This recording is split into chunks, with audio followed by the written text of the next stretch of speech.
Hi guys, I'm going to read to you one of Livin Nationwal's favorite books, and it's perfect for Easter, okay? It's called The Garden, the Curtain, and the Cross. Let me open. Can you see? A very long time ago, right here in this world, there was a garden. You see it? In the garden, everything was wonderful. The world was full of laughing and playing and smiling and fun. There was nothing bad ever. There was no one sad ever. And best of all, what do you think was best of all? God was there. Hello, Adam. Hello, Eve. He made all of it. He was in charge of all of it, and he loved it all. People could see God and speak to God and just enjoy being with God.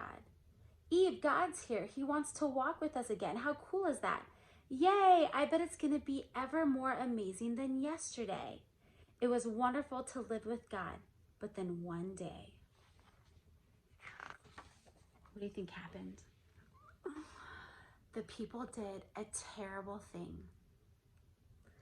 They decided they didn't want to do what God said. They decided they wanted a world without God in charge. Look how sad they look. God calls this sin. Sin spoils things, so sin has no place in God's wonderful garden. God said to the people, "You can't live with me in my garden anymore," and he sent them outside.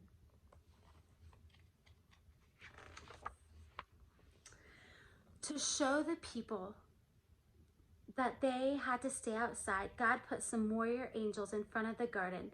The angels were like a big keep out sign. Now things were sometimes bad and sometimes sad, but people still kept sinning because they didn't want God to be in charge. So no one could come into God's wonderful place. God said, because of your sin, you can't come in. Remember that. Because of your sin, you can't come in. God wanted people to remember that it is wonderful to live with him. But what? Because of your sin, you can't come in. So he told the people to build a special building called his temple where he would live. In the middle of the temple was the most wonderful place in the world, the place where God was, with nothing bad and nothing sad. It was very exciting. But then God told people to put up a big keep out curtain. A big curtain around this wonderful place.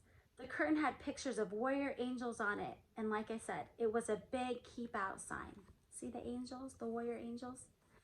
For hundreds of years, the temple curtain reminded people that God said, it is wonderful to live with him, but because of your sin, you can't come in.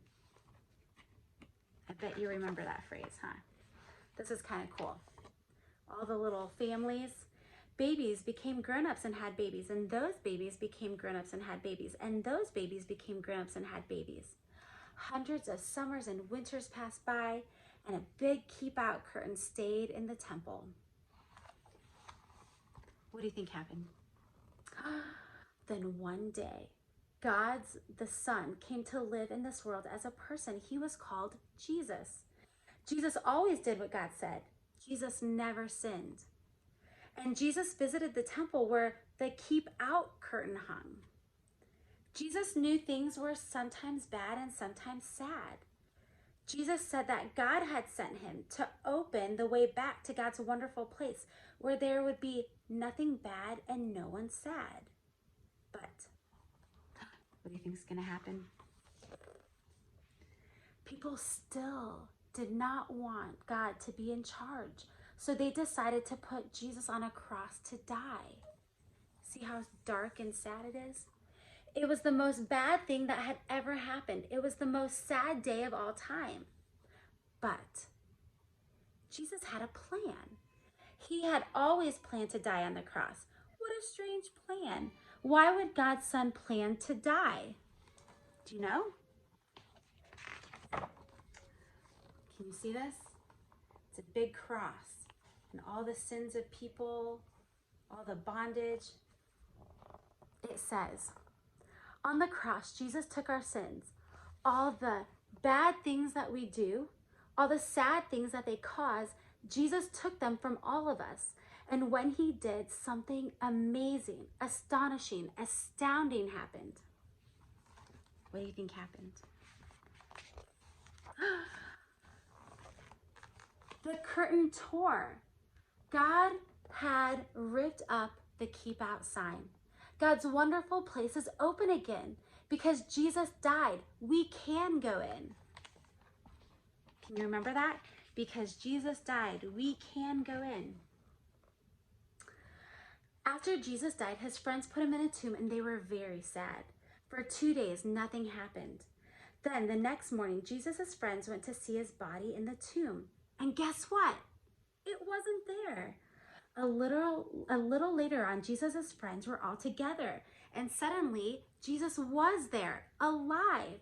Suddenly, his friends weren't sad. Now they were so happy. God had brought Jesus back to life so that he could live in God's wonderful place forever. And Jesus has sent everyone an invitation to come and live with him there too.